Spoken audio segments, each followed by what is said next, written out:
Ce 17 février 2025 est une date historique dans les relations entre l'Algérie, la France et le Maroc. Et c'est la première fois dans l'histoire du Maghreb qu'un ministre français, qu'un officiel du gouvernement français, une visite officielle dans ce qui est considéré au Maroc comme le Sahara marocain, dans ce qui est appelé en Algérie dans la communauté internationale comme étant le Sahara occidental. Rachida Dati, ministre de la Culture, ministre française de la Culture, va se rendre aujourd'hui, a commencé aujourd'hui, elle est arrivée aujourd'hui au Maroc pour une visite historique à Dakhla et à Laayoune, qui sont les territoires du Sahara occidental. Elle va signer plusieurs accords bilatéraux avec le Maroc. Mais elle va inaugurer le premier centre culturel français au Sahara occidental. Ce déplacement de Rachida Dati à Laayoune et à Dakhla est une confirmation définitive de la part de la France qu'elle ne lâchera pas sa promesse faite au Maroc. C'est historique. C'est la première fois que ça arrive et c'est un signal pour l'Algérie. La France, là, elle envoie un message clair à l'Algérie. Nous n'allons pas céder à votre chantage, nous n'allons pas changer de position à l'égard du Maroc. Rachida Dati, ce n'est pas n'importe qui. Rachida Dati, c'est un symbole en France, parce qu'elle est à la fois d'origine marocaine, mais aussi d'origine algérienne. Ce 17 février 2025 est une date historique dans les relations entre l'Algérie, la France et le Maroc, entre cette relation triangulaire complexe qui alimente depuis plusieurs mois une grave crise politique et diplomatique entre l'Algérie et la France. Et c'est la première fois dans l'histoire du Maghreb qu'un ministre français, qu'un officiel du gouvernement français, membre du gouvernement français, a effectué à partir d'aujourd'hui, le 17 février 2025, une visite officielle dans ce qui est considéré au Maroc comme le Sahara marocain, dans ce qui est appelé en Algérie dans la communauté internationale comme étant le Sahara occidental. Rachida Dati, ministre de la Culture, ministre française de la Culture, va se rendre aujourd'hui, a commencé aujourd'hui, elle est arrivée aujourd'hui au Maroc pour une visite historique dans à Dakhla et à Laayoune, qui sont les territoires du Sahara occidental. Et c'est la première fois qu'un ministre français rend visite à ces régions qui causent problème du point de vue du droit international, puisque l'ONU, l'Organisation des Nations Unies, n'a pas encore officiellement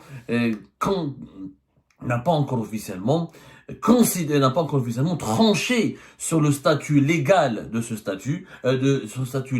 ces régions, que le Maroc revendique comme étant une partie intégrante de son territoire, mais que le Front Polisario soutenu par l'Algérie considère comme des territoires occupés qui devraient être décolonisés pour faire partie d'un pays indépendant. Alors, Rachida Dati, elle est ce qu'elle va faire aujourd'hui. Pourquoi c'est une visite historique? Elle va signer plusieurs accords bilatéraux avec le Maroc. Mais elle va lancer les travaux du premier centre français à Dakhla. Le premier centre culturel français au Sahara occidental. Alors, selon les communiqués officiels, il s'agit pour la France, pour les autorités françaises, d'un déplacement placé sous le signe de la création artistique et des industries culturelles, 3 mois après la visite d'État d'Emmanuel Macron au Maroc. C'était à la fin du mois d'octobre 2024. C'est ce qui a été annoncé par les autorités françaises, notamment le ministère de la Culture français. Il s'agit de la mise en œuvre de l'ambitieuse, la visite, le voyage de Rachida Dati au Maroc, et consiste à mettre en œuvre l'ambitieuse, je dis bien, de mettre en œuvre l'ambitieuse feuille de route entre les deux pays, qui est le Maroc et la France dans le domaine culturel. Alors, ça va commencer les points les plus qui vont susciter une grosse polémique en France d'ailleurs, parce que toute la scène politique française ou tous les mouvements politiques français ne sont pas réellement d'accord avec l'alignement de la France sur la position du Maroc. Il y a des partis, des mouvements de la gauche en France, comme des personnalités de la droite, comme Dominique de Villepin par exemple, qui ne sont pas d'accord et qui n'approuvent pas la politique d'alignement et de soutien sans faille à la souveraineté du Maroc sur le Sahara occidental, comme elle a été exprimée par Emmanuel Macron, comme elle a été adoptée officiellement par Emmanuel Macron depuis le 30 juillet 2024 et réaffirmée avec force et conviction par Emmanuel Macron lors de sa visite d'État au Maroc à la fin du mois d'août 2024. Les points les plus polémiques seront certainement les points les plus controversés, les déplacements qui susciteront une polémique énorme, notamment entre la France et l'Algérie, parce que l'Algérie va certainement dénoncer ce déplacement de Rachida Dati à l'Aïoun et à Dakhla, est une confirmation définitive de la part de la France qu'elle ne lâchera pas sa promesse faite au Maroc, qu'elle va appliquer sa promesse à l'égard du Maroc et qu'elle va concrétiser profondément son engagement, à savoir non seulement reconnaître la souveraineté du Maroc sur le Sahara occidental, mais implanter sur le territoire du Sahara occidental des sièges d'institutions françaises publiques et d'investir aux côtés des autorités marocaines pour développer ce territoire qui est fait l'objet, encore une fois, d'une dispute et d'une controverse et, pour employer les mots exacts, dont le statut n'a pas été encore définitivement déterminé par l'Organisation des Nations Unies, parce qu'une partie de la population du Sahara occidental, le Front Polisario, demande la libération et l'indépendance de ce territoire. Alors, Rachida Dati va partir à l'Aïoun pour d'abord visiter la bibliothèque Mohamed VI. Ensuite, elle va assister au lancement de l'Alliance française. C'est-à-dire que c'est un centre culturel qui va être bâti, construit à l'Aïoun pour pour développer la présence de l'enseignement et la culture française dans la région. Ensuite, elle va aller à Dakhla, où elle va inaugurer une annexe de l'Institut supérieur des métiers du cinéma. Une annexe de l'Institut supérieur des métiers du cinéma, qui est un projet franco-marocain. Je l'appelle, encore une fois, il s'agit d'institutions publiques françaises. Donc, c'est l'État français qui s'implante officiellement dans ce qui est appelé au Maroc les provinces du Sud et ce qui est considéré par un certain membre de par une certaine partie de la communauté internationale comme étant un territoire qui non autonome, qui fait l'objet d'un processus de décolonisation. Donc, c'est plus que symbolique ce qui s'est passé aujourd'hui, le 17 février au Sahara occidental, de la part de la ministre française de la Culture. C'est pas uniquement du symbole. C'est une affirmation extrêmement forte que la France, non seulement elle ne va jamais renoncer à la reconnaissance de la souveraineté du Maroc sur le territoire du Sahara occidental, mais qu'elle s'est engagée à développer ce territoire. Bien sûr, Rachida Dati est responsable de la culture, donc elle est venue la première pour inaugurer des centres culturels et lancer la construction, lancer le projet de d'autres centres culturels, à savoir et des projets culturels français à l'Aïoun et à Dakhla. C'est historique. C'est la première fois que ça arrive et c'est un signal pour l'Algérie. La France, là, elle envoie un message clair à l'Algérie. Nous n'allons pas céder à votre chantage. Nous n'allons pas changer de position à l'égard du Maroc. Alors qu'Abdelmajid Tebboune avait affirmé, le président algérien, le 2 février dernier, dans les colonnes du quotidien L'Opinion, que l'Algérie a demandé, que l'Algérie a protesté vigoureusement, qu'elle a décidé de revoir ou de réviser ses relations ou d'enclencher même un bras de fer avec la France à cause de la décision française de reconnaître la marocanité, de reconnaître la souveraineté du Maroc sur le Sahara occidental. Abdelmajid Tebboune l'a bien dit, la France nous a perdu. La France n'a rien gagné, ne va rien gagner, mais elle va nous perdre. Donc la France a perdu l'Algérie, selon Abdelmajid Tebboune, à cause du dossier du Sahara occidental. Visiblement, au bout de plusieurs mois de disputes, de dissensions, de polémiques, de divisions, d'attaques et de contre-attaques, la France ne veut pas changer de position. Elle ne veut pas changer de position. Pire encore, puisqu'apparemment, d'après plusieurs sources concordantes, juste après Rachida Dati, il y aura un autre responsable français qui va partir en visite officielle au Maroc. Ce sera le président du Sénat, Gérard Larcher. Et il est possible, selon nos sources, selon certaines sources que nous avons pu approcher, il est possible, il est probable, il est même dans son programme, il va aller à l'Aïoun. Donc après Rachida Dati, d'autres responsables gouvernementaux français vont aller à l'Aïoun, vont aller au Sahara occidental pour affirmer l'attachement de la France à cet engagement. Je dis bien l'attachement de la France à cet engagement de soutenir le Maroc dans ses efforts internationaux et diplomatiques pour convaincre la communauté internationale, pour persuader la communauté internationale de reconnaître officiellement sa souveraineté sur le Sahara occidental. Rachida Dati, ce n'est pas n'importe qui. Rachida Dati, c'est un symbole en France, parce qu'elle est à la fois d'origine marocaine, mais aussi d'origine algérienne. Et d'ailleurs, elle a toujours été un soutien extrêmement important pour le Maroc. Toujours été un soutien. Elle a toujours soutenu, elle a fait des déclarations déjà publiques en faveur du Maroc, en faveur de la marocanité du Sahara occidental. Elle n'a pas attendu la décision d'Emmanuel Macron le 30 juillet 2024, ni la visite de Macron au Maroc en octobre 2024. Pour être tout à fait honnête, elle a toujours exprimé publiquement des positions et elle a toujours été favorable, elle a même participé au lobbying en faveur du Maroc au sein de la classe politique dirigeante française. Ce n'est pas un soutien du Maroc qui est fortuit, c'est un secret de polichinelle. Et le fait que Emmanuel Macron, que le gouvernement français envoie Rachida Dati comme étant la première ministre française qui foule le territoire du Sahara occidental, qui assiste à des événements et qui inaugure des annexes d'institutions culturelles françaises publiques sur le territoire du Sahara occidental, ce n'est pas aussi un geste fortuit, c'est un geste qui a du symbole.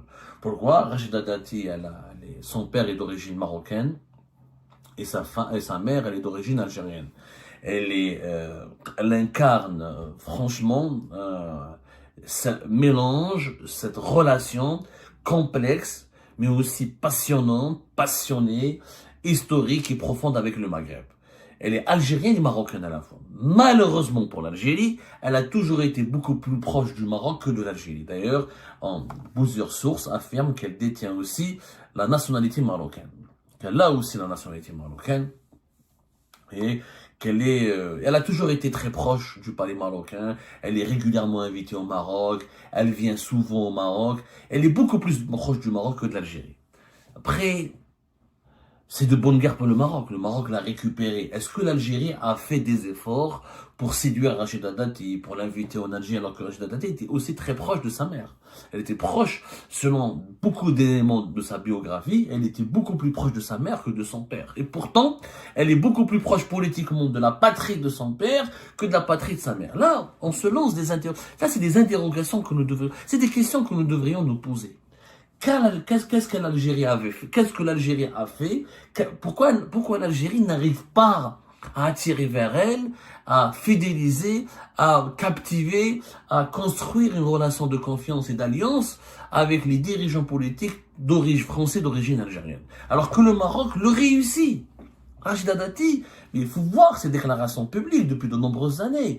Elle a toujours été la partisane de la marocanité du Sahara occidental. Et comme par hasard, ce 17 février 2025, c'est elle la première membre du gouvernement français. C'est historique et c'est la première fois. Elle devient la première ministre française en exercice à se rendre officiellement dans ce que le Maroc appelle le Sahara marocain, dans ce que la communauté internationale appelle encore le Sahara occidental, malgré la reconnaissance américaine, française et espagnole, au niveau de l'Organisation des Nations Unies, ce territoire n'est pas encore considéré comme marocain. Et il ne l'est pas encore. Il est toujours, son statut est toujours à discuter, il est toujours problématique, même si le Maroc a réalisé des avancées diplomatiques.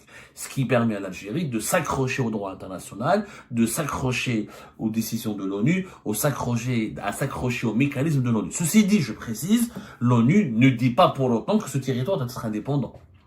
L'ONU ne dit pas qu'il faut qu'il soit indépendant. L'ONU dit qu'il faut juste que son destin que le statut de ce territoire cause problème, qu'il faut un référendum d'autodétermination pour permettre à sa population de choisir ou de rester du côté du Maroc ou d'aller vers l'indépendance. Mais elle ne favorise pas pour autant la thèse de l'indépendance au détriment de la thèse de l'autonomie que prône le Maroc. Donc, c'est un sujet complexe et ce déplacement de Rachida Dati, encore une fois, il va certainement déplaire à l'Algérie, aux autorités algériennes, à Abdelmejid Tebboune en personne, et l'Algérie va trouver dans ce déplacement un autre motif pour continuer sa politique anti-française, pour continuer à refuser de normaliser ses relations avec la France et pour appuyer encore une fois ses mesures anti-françaises, soit sur le plan économique, soit sur le plan politique. Visiblement, on parle beaucoup de l'immigration, des influenceurs, des opposants algériens sur le territoire français, des intérêts économiques, de l'extrême droite, de la droite française, mais on oublie quand même que l'origine du problème, que le problème numéro un aujourd'hui entre la France et l'Algérie, c'est le Maroc et le Sahara occidental. Et que l'Algérie d'aujourd'hui refuse, n'accepte pas, ne veut pas accepter le fait accompli qui lui a été imposé par la France, qui est de reconnaître la souveraineté du Maroc. C'est ça le problème. Le reste, c'est des épiphénomènes. Ce sont des sous-problèmes. Ce sont des conséquences du principal problème. Comment l'Algérie va réagir à cette visite de Rachida Dati? Est-ce qu'elle va communiquer? Est-ce qu'elle va dénoncer? Est-ce qu'elle va critiquer? Est-ce qu'elle va condamner? Et est-ce qu'elle va se lancer dans des négociations approfondies ou dans des négociations sérieuses avec la France, tant que les autorités françaises refusent de céder? C'est ça, le message, il est clair. Le message de Paris à Alger, il est clair. Nous ne céderons pas sur notre position vis-à-vis du Maroc. Il n'est pas question de céder. Comme l'a fait l'Espagne, le fait la France. La France, comme l'Espagne, ont fait un choix définitif d'être du côté du Maroc au détriment du côté de l'Algérie. Maintenant, est-ce que l'Algérie a eu raison? Est-ce que la France a eu raison? Est-ce que le Maroc a eu... Qui a raison? Peu importe. Non, on parle des faits. Les faits sont là. C'est que la France envoie un message clair, net et précis à Alger. Ça complique davantage.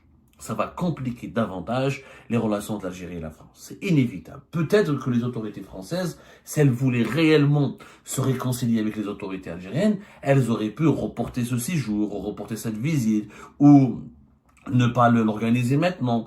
Parce qu'on ne comprend rien en ce moment aussi dans le jeu politique français. D'un côté, on veut se réconcilier, on veut l'apaisement avec l'Algérie, et de l'autre, on envoie Rachida Dati au Sahara occidental. Donc, alors que l'Algérie, les autorités algériennes à travers de Majid Tebboune ont clairement posé le cadre du problème, et le contexte, c'est le Maroc et le Sahara occidental. Donc, il n'y a pas réellement de volonté de se réconcilier pour la France avec l'Algérie sur la base du Sahara occidental. C'est-à-dire que la question du Maroc et du Sahara occidental pour les autorités françaises ne doit pas être évoquée, ni utilisée comme un préalable, comme une condition de négociation avec l'Algérie.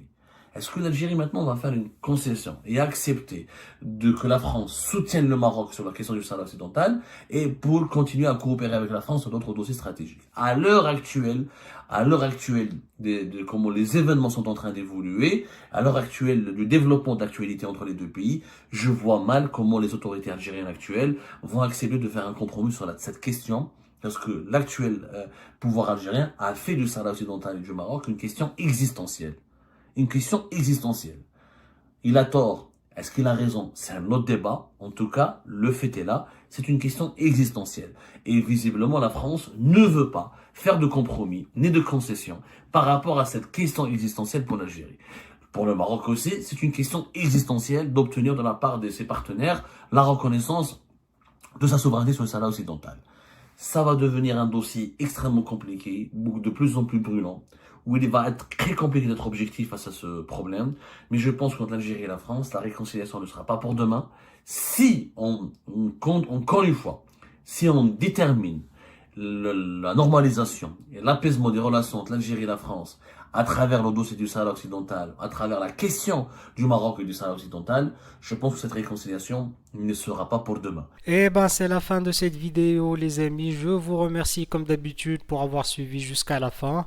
N'oubliez pas de nous laisser vos commentaires et vos réactions sur la vidéo et de vous abonner à la chaîne si vous n'êtes pas encore abonné. Donc je vous remercie vraiment très chaleureusement pour votre soutien à notre chaîne. Nous avons dépassé les 28 000 abonnés et nous avons comme objectif les 30 000 avant la fin du mois si c'est possible ou pendant le mois prochain. Donc voilà, merci beaucoup pour votre soutien et vos abonnements. Et merci aussi pour vos commentaires et vos discussions très animées dans la section des commentaires.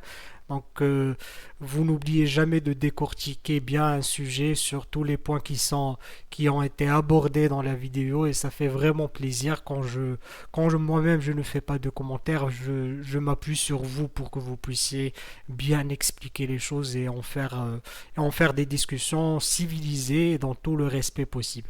Donc voilà, merci beaucoup et à la prochaine dans une nouvelle vidéo. Au revoir.